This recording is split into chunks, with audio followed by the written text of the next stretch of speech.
Alright, in this video I'm going to be talking about exponential functions. And in this unit we'll talk about exponents and logarithms as well. Alright, so the first thing I'm going to talk about with an exponential function is actually kind of something that maybe in Algebra 1 or at some previous point in your algebra courses you might have called a geometric series.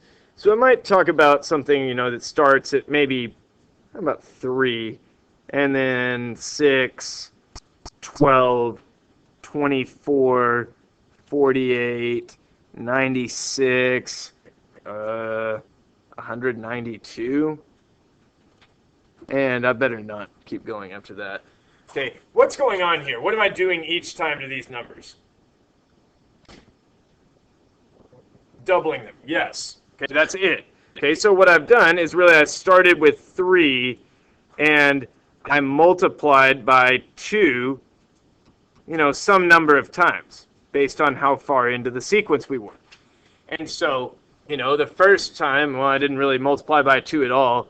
So, basically, this is equals 3 times 2 to the x, where x is 0, 1, 2, 3, and so on.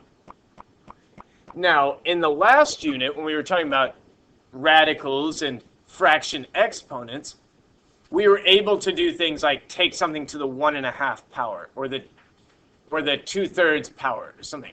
So we could see how we could get values between 0 and 1, or between 2 and 3. And we could also, calculate these things, get an approximate value using a calculator. Okay? So this is an example of an exponential function.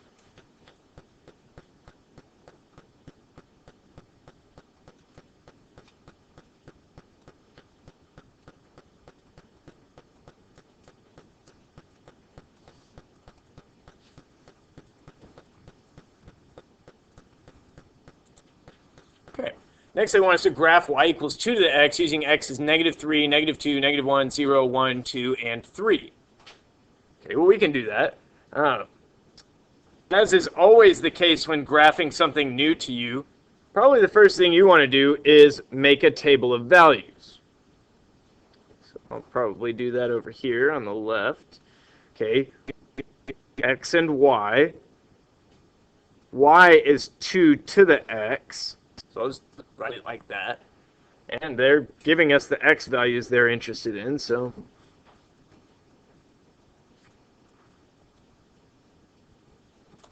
I need a little more. And so I'll start with the easy ones. 2 to the 0 is 1, because anything to the 0 is 1, except for 0 to the 0. 0 to the 0 is not a real number. 2 to the 1 is 2. 2 squared is 4. 2 to the 3rd is 8. And remember that, x to the -3 is the same as 1 over x to the 3. So when it says 2 to the -3, that's 1 over 2 to the 3, that's 1/8. 2 to the -2 is 1 over 2 squared, that's 1/4. 2 to the -1 is 1 over 2. So we've got ourselves a nice table. We're ready to plot some points and connect dots to get a graph. You notice that all the y values are positive, so I'm not going to really waste any space on my graph with negative y's. I'm going to label the axes because that's a proper thing to do. And this goes all the way up to 8, so I'm going to just label this as 8, meaning that would have to be 4, this would be 2, and that would be 1.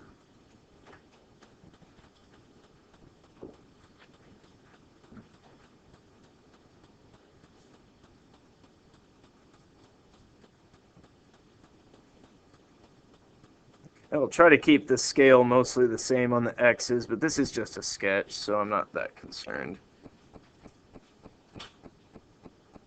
That's fine. That's more accurate than we even really need. And now I'm just going to go ahead and plot these points. When x is 0, y is 1. When x is 1, y is 2. I plotted that first one wrong. Oh, and I lost my axis. That's a shame.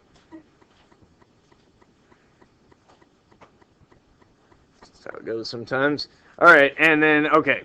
X is 0, y is 1. X is 1, y is 2. X is 2, y is 4. Okay, so it's got some curve to it, right? It's going to grow real quick. 3, 8. Okay, when x is negative 1, I have a half. X is negative 2, I have a fourth. X is negative 3, I have an 8. So you can see the farther I go to the left, the closer this thing's going to get to 0.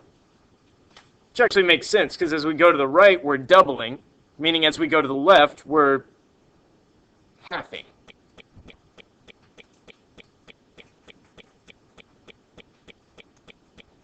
I believe that verb, the gerund, is actually having with a V instead of an F. What? Oh, looks like I am still recording that. Part of the video. All right, and that's a pretty decent sketch, guys. That's as good as you're going to get from me. So the key aspects of this graph are that, you know,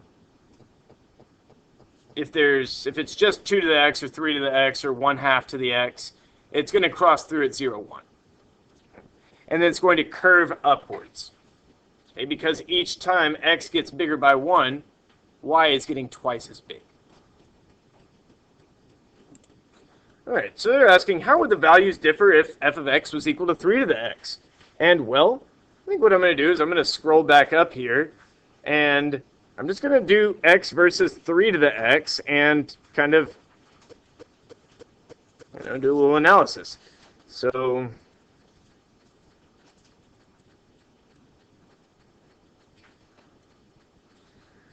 okay, so 3 to the 0 is still 1. 3 to the 1 is 3. 3 to the 2 is 9. 3 to the 3 is 27. So this is 1/3, 1/9, and 1/27. Now these aren't as easy to, you know, again, just look at something and know what 1/9 is, but I can do the best I can. All right, this also has that 0, 1 point.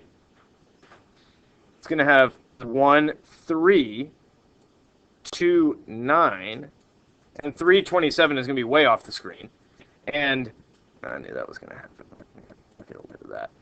And then negative 1, 1/3. Well, a third is just a little bit less than a half, but a ninth, you know, less than a fourth, and so on. So in some sense, it's been vertically manipulated. Well, that's not the best sketch ever, but you know, it'll be all right. And it's also getting closer to 0, but a little faster. I don't think I would necessarily say it was stretched. I mean, it was stretched on the right side, but on the left side, it got closer to 0. Okay, so it affected the y values. It grew faster, and then as it went to the left, as x became negative, it got closer to 0 faster. So as far as how would the values differ, well, for one, it grows faster.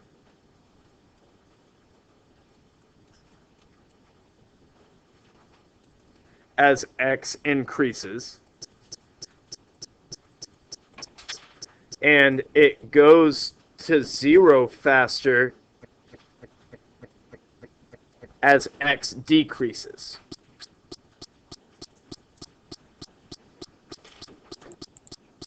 So next the question is, what about if we used f of x as 1/2 to the x? Well, I'm going to actually draw a completely separate graph for this one because I want to say more about it. So I'm going to make my little table. Except I'm only going to go -2 up to +2. X and 1/2 to the x. Because I got a few things to say about 1/2 to the x. So -2, -1, 0, 1, and 2. Okay, 1/2 to the 0 is 1 because any number to the 0 is 1 except for 0 to the 0. 0 to the 0 is not a real number. 1/2 to the 1 is 1/2. 1/2 squared is 1/4. Okay, remember that x to the -2 is 1 over x squared. So when I go to take 1/2 to the -2, that'll be 1 over 1/4. Well, that'll just flip it and it will become 4 over 1. Not sure what happened there. Okay, so that's 4. And 1/2 to the -1, the -1 power flips a fraction, so that's 2 over 1. Okay, now I'm going to go over here. I'm going to draw my graph again, label my axes.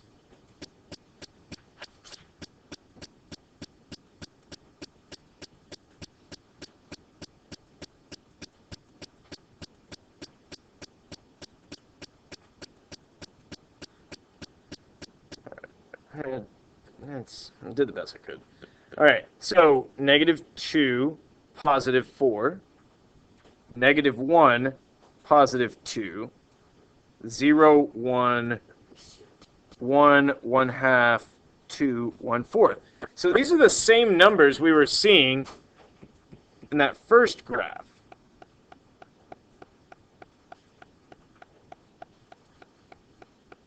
This is rough.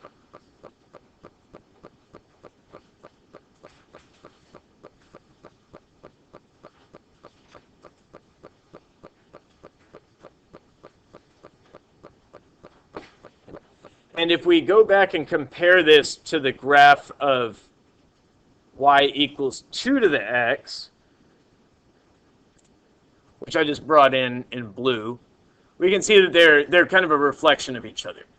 It's actually a reflection across the y-axis, which if you were, some sort of like really strong algebra 2 student, was caused by replacing x with -x in the actual statement of the function. Well, we know from the last unit and units before that taking something to the -1 power, that basically is 2 to the -1 is 1 over 2. 3 to the -1 is 1 over 3. So this 1/2 that I've got here, well, 1/2 is equal to 2 to the -1.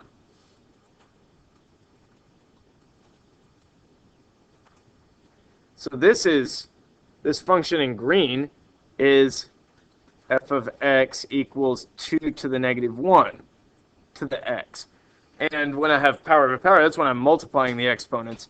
So this is 2 to the -1 times x. So another way that you could write this is 2 to the -x. Okay, so if you see fraction to a power, that's something that's going to get smaller as x gets bigger. You see a number bigger than 1 to a negative power, that's another thing that's going to get smaller as x gets bigger.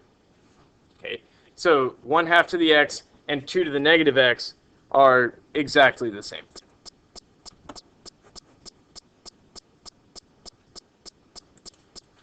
All right. Next over here, a little farther down, it's going to talk about e. And this is a number that's, what I'll tell you is, it's a number. It's between 2 and 3, and it's nothing to be scared of, right? It's you can type it into your calculator. I think it's like 2.7 something, but that's not really my big concern. The actual value. The significance of e is most easily seen in a calculus course, so it's going to maybe be a little lost on y'all, except for it's going to be the most common base. It's the natural base. It's actually, another name for it. Okay, so what I'm going to do is I'm going to say e equals 2.71828 182846,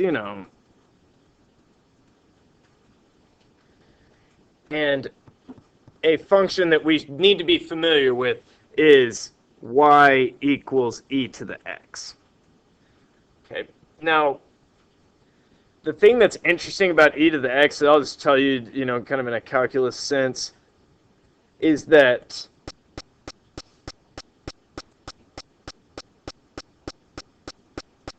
okay, first of all, it has this y-intercept of 1, because e to the 0 is 1. But at a given point, the y-coordinate is the same as the slope. Okay, that's what makes e to the x an interesting curve to people that are studying calculus.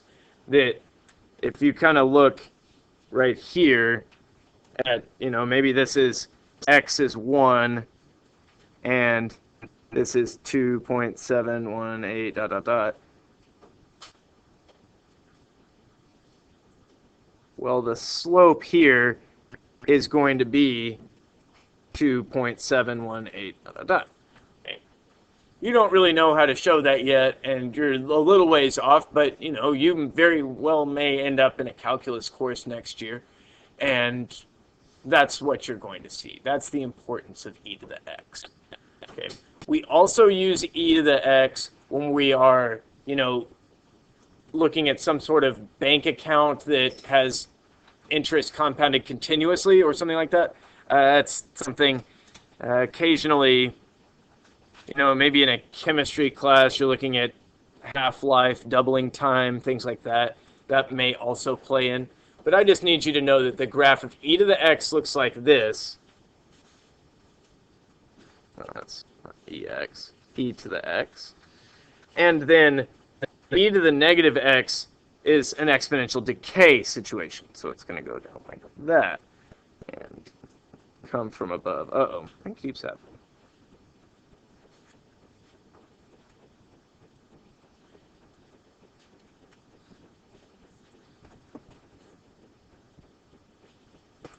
All right, now it looks like we're shifting gears a little bit and going to solve some simple exponential equations. And I think this is going to be something y'all will like. All right, so if 2 to the x is equal to 2 to the 2x minus 3, I think that just means that x has to be equal to 2x minus 3, right? There's not going to be any way that those two things are equal without them being the same power of 2. So I'm going to say that means x is equal to 2x minus 3.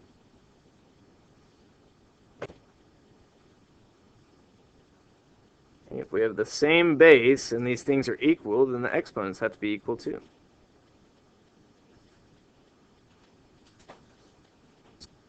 And then this is something that y'all will know how to solve. I'm going to subtract x from both sides.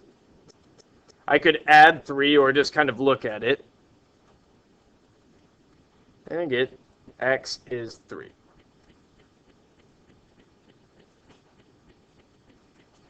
Okay, over here, 5 to the x minus 4 is 5 to the negative 1. Okay. To me, that means that x minus 4 has to be negative 1.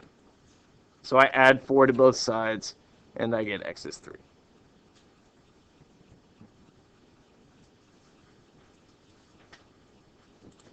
All right, next we've got kind of a similar problem, just with an extra layer. Okay, so we are not seeing the same base. I'm seeing 2 to the x minus 3 and 32. But the thing is, 32 is a power of 2. So what I do is I say that, I know that 32 is 2 to the 5. So what I'll say is 2 to the x minus 3 is equal to 2 to the 5. And, okay, I've got the same base. And that's going to mean that these things are equal, then the exponents have to be equal since they have the same base. They need same base, same exponent, right? So that means to me that x minus 3 needs to equal 5. Add 3 to both sides, that means you got x equals 8. And is 2 to the 8 minus 3 equal to 32? Yes, 2 to the 5 is 32. That's how we do a problem like that. Okay, the one on the right, I'll tell you that 81 is 3 to the 4th power. So, just a second.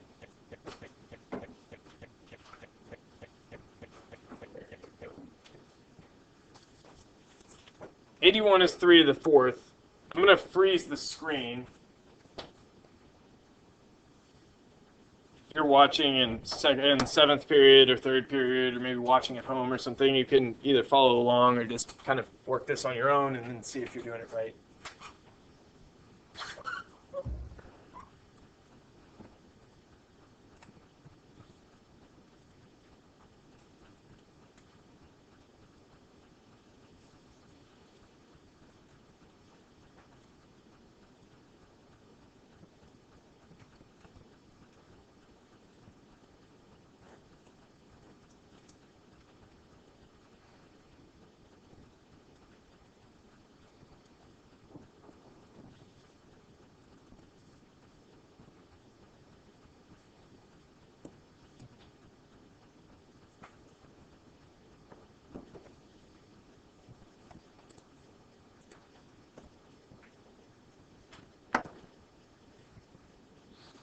All right, there you go.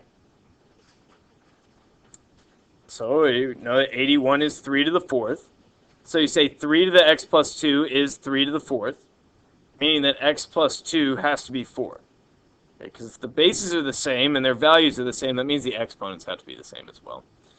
So x plus 2 is 4. I subtract 2 from both sides, and I get x is equal to 2.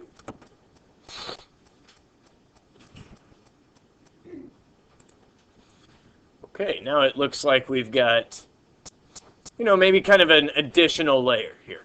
Okay, so we've got 4 to the x squared equals 32. Well, 32 is not a power of 4 because 4 times 4 is 16, and 16 times 4 is 64. So somewhere I've missed it. What I need to do instead is just write everything as a power of 2. Okay, 4 is 2 to the 2, and I'm taking that to the x squared power. And 32 is 2 to the 5.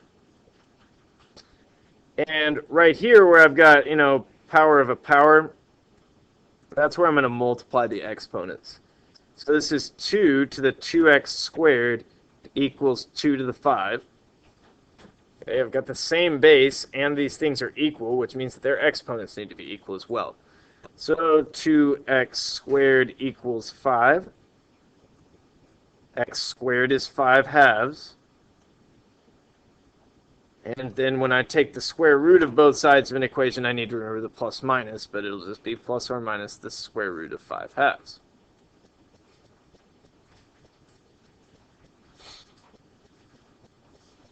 And, if you wanted to check this, you could grab one of those calculators and you could take 4 to the 5 halves, right? Because that's what happens when you square the square root of 5 halves. Take 4 to the 5 halves, and you will get 32. Then the one on the right, okay, this is another exponent property I need to remind you of. When you have two things with the same base and different exponents multiplied together, that's where we add the exponents. So this is e to the x squared equaling e to the x plus 4x. Again, I've got the same base, and they're equal, so the exponents have to be equal.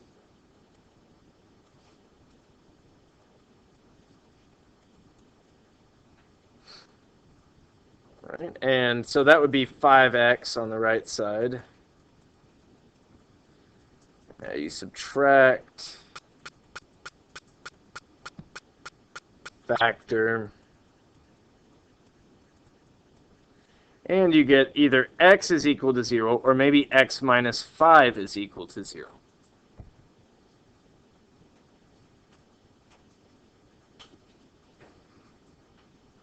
And these are things that you can check. Maybe I'll even kind of write this in over here. Is e to the 0 equal to e to the 0 times e to the 0? Yes, 1 is equal to 1 times 1. Is e to the 25 the same as e to the 5 times e to the 20? Yes. This works. These are not, however, equations that you just absolutely have to check because you're at risk of getting extraneous solutions. Okay, so I wouldn't want to give anybody the wrong impression there. This is just checking to see how this all works. All right, this one is the one on the left, at least, is one that's like, whoa, what is going on here?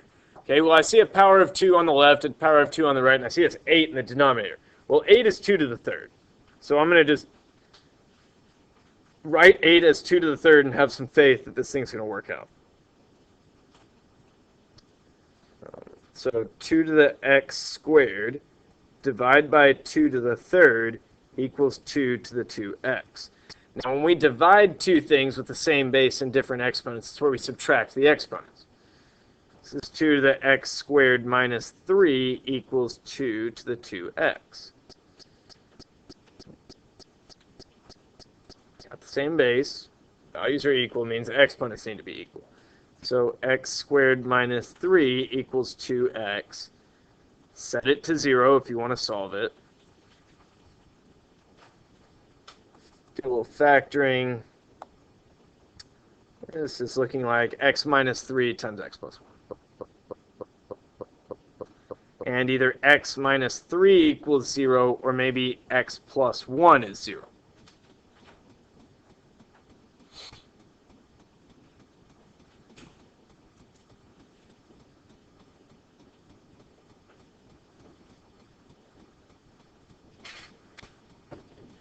I'm going to freeze the screen again. And again, if you're watching this in class or if you're watching this at home, you could either pause the video and then fast forward, or you could just follow along my work, or you could just look away from the screen for a moment and then check your work against mine.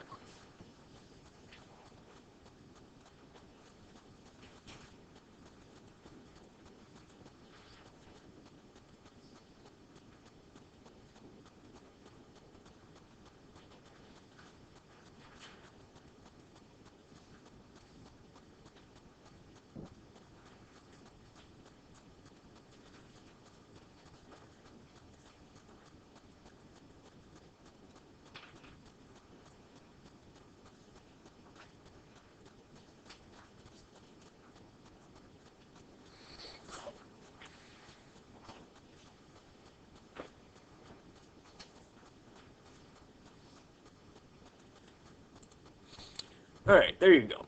So I use the same property as I used on the last one, where if I have two things with the same base and different exponents and I'm dividing them, well, I subtract the exponent. So I had x squared minus 2x as the exponent of the e on the left. On the right, I still had e to the 8. So that meant that x squared minus 2x had to be equal to 8. That's the type of thing that you need to set equal to 0 and factor in order to solve.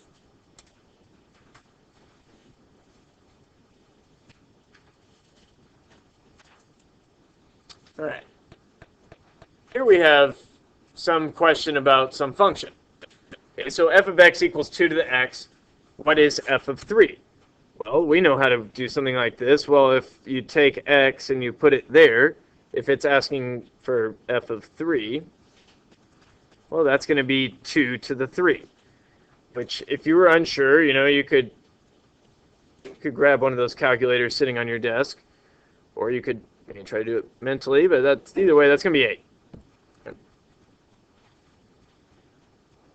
And then if f of x is equal to 1/8, what is x? Well, I already have an equation for f of x. F of x equals 2 to the x. So if f of x is equal to 2 to the x and f of x is equal to 1/8, that means that 2 to the x equals 1 divided by 8. Okay. And so you just got to figure out, okay, well, 2 to the 3 is 8, meaning 2 to the negative 3 is 1 over 2 to the 3. That just means x is equal to negative 3. Now, what I'll tell you is that this question on the right, this kind of backwards question thinking about what special exponent do I put on 2 to get this 1/8 value, that's what we're going to be working on really for the rest of the unit. Once we start doing the logarithms, that's really the idea. What is the special exponent I put on 2 to get 1/8? Or what is the special exponent I put on 10 to get 11? Okay, that's the type of question we'll answer next time. All right, this next one, I'm going to actually make a small change to this one. I'm going to change the second part of the question to if g of x is equal to 3, what is x? All right. So f of 2, I think it means g of 2. Okay, g of 2 is equal to 4 to the 2 minus 1. Okay, now 4 to the 2 is 16, and 16 minus 1 is 15. Right, so if I'd asked if g of x equals 15, well, that just traces right back to 2, and we already did that, and that doesn't really add any excitement. Okay, so g of x equals 3, and g of x equals 4 to the x minus 1, so that means that 4 to the x minus 1 is equal to 3. Well, I need to get this 4 to the x thing by itself on one side of the equals if I'm going to deal with it. So that's going to be 4 to the x is equal to 4. And you think, what exponent do you put on 4 to get 4? You put the 1 exponent.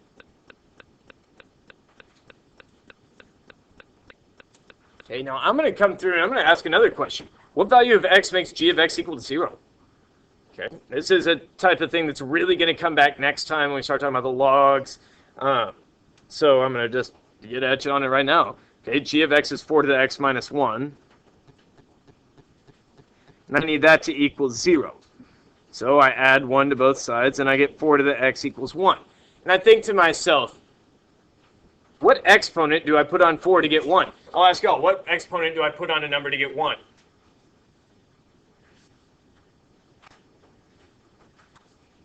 Yes, heard somebody say it's 0. Okay, x equals 0.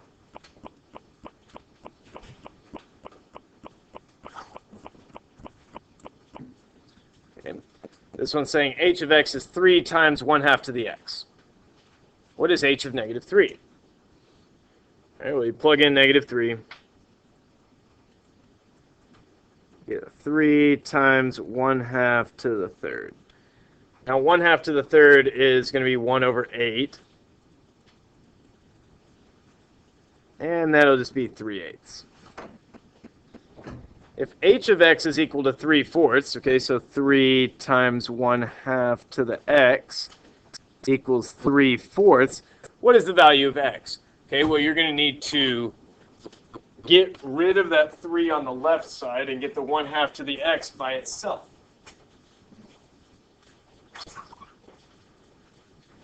So I'll divide both sides by 3. If I take 3/4 and I divide it by 3, that's like multiplying by 1 over 3.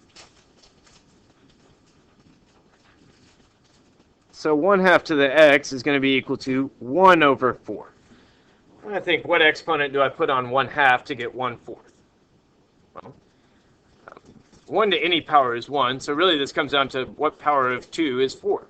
So I just need to take it to the second power, and I'll have 1/4.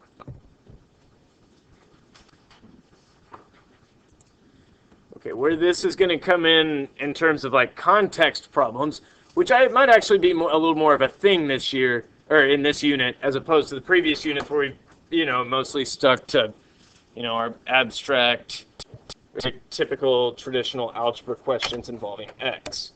Okay, this stuff is very, very conducive to contextualizing. All right. Okay, some examples of things that grow or decay exponentially. Bacteria with access to everything it needs. Radioactive material whose size shrinks over time. It's actually a mass that shrinks, but I guess that would cause the size to shrink as well. And growth of money gaining interest. That's probably the most applicable one, and the one that is actually most realistically to truly be exponential. Okay. Radio decay, I think, is also truly exponential, but things that grow, biology type things that grow, it turns out they're actually logistic. They grow on an S-shaped curve, which you may have seen in a different type of class, even maybe a social studies class or something, because it shows up everywhere. That's another thing that, you would learn about typically in, a Calculus 1 or a Calculus 2 course. All right. The first real-life example is the half-life of thorium-227. Sounds like some kind of chemistry type thing. Is 18.72 days. A function that can be used to find the exact amount of thorium after some amount of time is a of t is given by some capital I times 1/2 to the t divided by 18.72. Where this capital I is the initial amount of thorium-227, and T is measured in days. If a researcher was given 10 grams, okay, this is one of those things where we got to kind of unpackage what they're saying. Okay, if they're saying initially they have 10, okay, that means I equals 10. How much will they have after 100 days?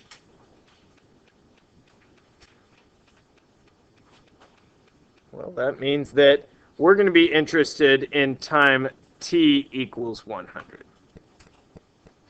Okay, so we know a of t is given by some initial amount times 1/2 to the t divided by 1872. We're interested in a of 100. So I'm just going to replace t with 100.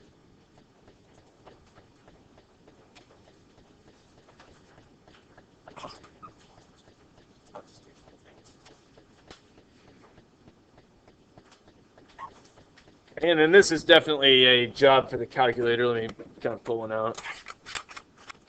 So 10 times 1/2 to the 100 divided by 18.72. And that's 0.247 grams.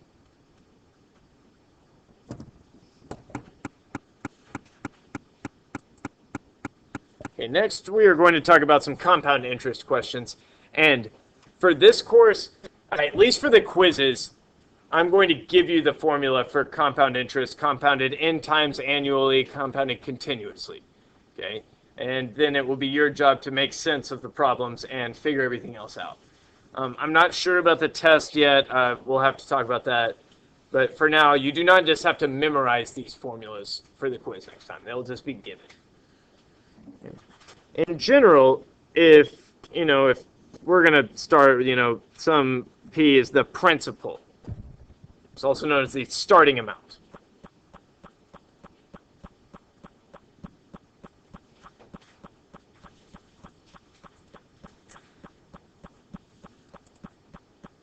And this is also the type of principal that's spelled like PAL, like the principal of the school. Okay, so there's going to be some annual interest rate.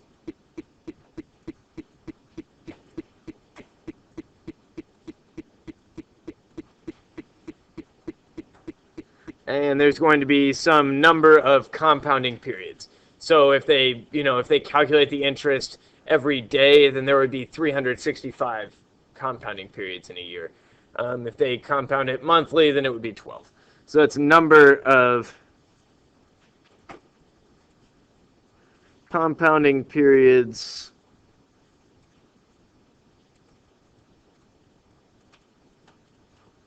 per year. Okay, and then T will be time in years.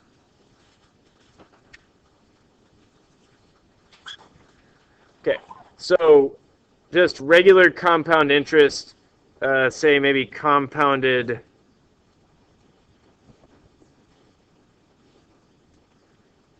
n times per year. Uses the formula, the amount is what you start with times 1 plus the rate divided by n.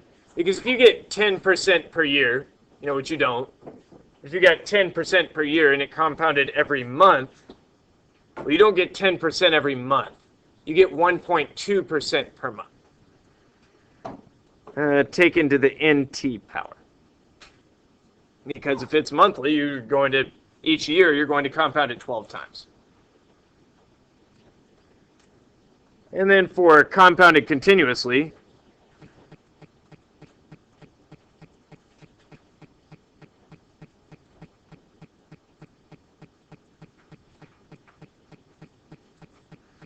that's going to be, that's PERT.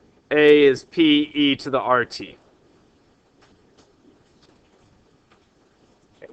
Using those variables.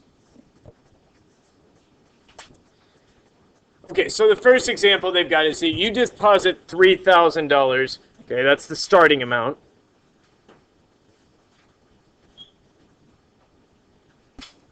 Into a savings account that earns 2% interest annually. That means R is 0.02. That's what 2% is. How much money is in the account after 10 years? Well, it appears that we're just compounding once per year, because they didn't indicate otherwise. So I'm interested in t equals 10. So I know that A is equal to, we all get up there? Good. A is 3,000 times 1 plus 0.02 divided by 1. to the n is just 1 t. Okay, so 3,000 times 1.02 to the 10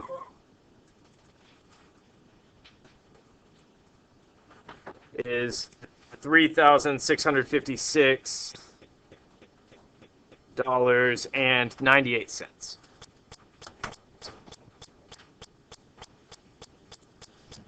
Okay, if you deposit $2,000 into a savings account that earns 1.5% annual interest and it's compounded monthly, how much money in the account after 20 years?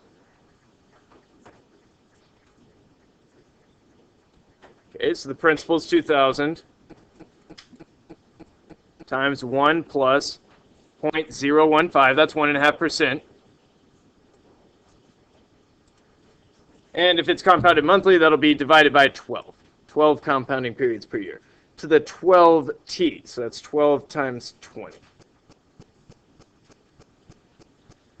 Okay. And this is the type of thing that I would recommend just typing into your calculator exactly like you see it. Okay, you've got that fraction bar, the exponent key works like you expect. Just type it in like you see it, and you just put all the pieces together from the formula. But you're given the formula on the quiz next time, so that's not something you need to worry about.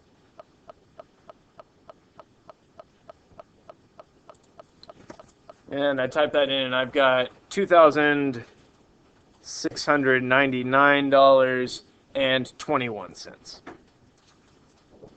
And just a reminder for these, bank account interest problems, you want to round to 2 decimal places, right? Because it's money. Okay, at this point, I'm going to just do a nice little exploration that might actually be useful to you in your life. My thesis is that the number of compounding periods is really not very important. Don't let yourself get sold on a certificate of deposit. It's like, oh, we compound daily and it's 0.4% interest. This is such a good deal for you. Nah, it's all about the interest rate. So we're going to just look at a flat 3% annual interest. And also, while I'm at it, I'm going to tell you something else that might be useful outside of your algebra life. 8% growth annually doubles your money every 10 years. 8% a year doubles it in 10 years. Okay, just remember that. That's what you want to shoot for. Okay, so you deposit $2,000 into an account that pays 3% annual interest. Okay, I'm going to just kind of run through all of these. Okay, remember it's going to be A is the principal times 1 plus R over N to the NT. So annually is N equals 1. Quarterly is once every quarter, so 4 times per year. Monthly is 12 times per year. And daily is 365 times per year. I'm even going to do continuously, which is where we'll just say N is basically infinity. That's the idea. And we will calculate that using PE to the RT. But I'll come back to that. Okay. And annually, N equals 1. Well, that would be 2,000 times 1 plus 0.03 to the 5. Okay. N equals 4. Okay, well, this is going to be 2,000 times 1 plus 0.03 divided by 4 to the 4 times 5 is 20. Okay, because at 5 years, that's 20 quarters, 20 times you've compounded the interest. Okay, monthly, it'll look very similar. 2,000 times 1 plus 0.03 divided by 12 to the 12 times 5 is 60. N equals 365. That's going to be...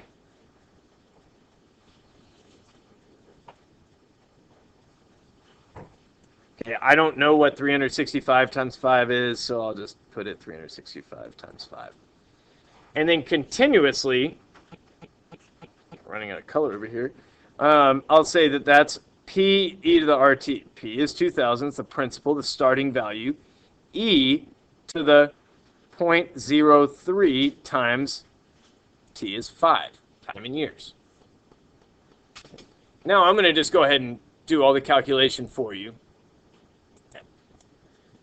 So, I filled in all those values. I ran them through the calculator. And the point I'm trying to make is, annually you got $2,318. All the way up to continuously, always compounding. While you're sleeping, while you're eating, summer, winter, always compounding. Difference of $5, okay, over 5 years. So really, it's all about the annual percentage rate, right? Annual percentage yield in this case. Okay, that's your daily dose of financial math. All right, that's all I got for you in this video. Let's say, as far as the quiz next time, you'll probably need to sketch some graphs, right? Solve some of those kind of basic equations. So do some, with a given f of x that's exponential in nature, do some work with it, work backwards on it, and then a couple of compound interest problems. That's what you can safely expect for the quiz next time. And that's going to be it.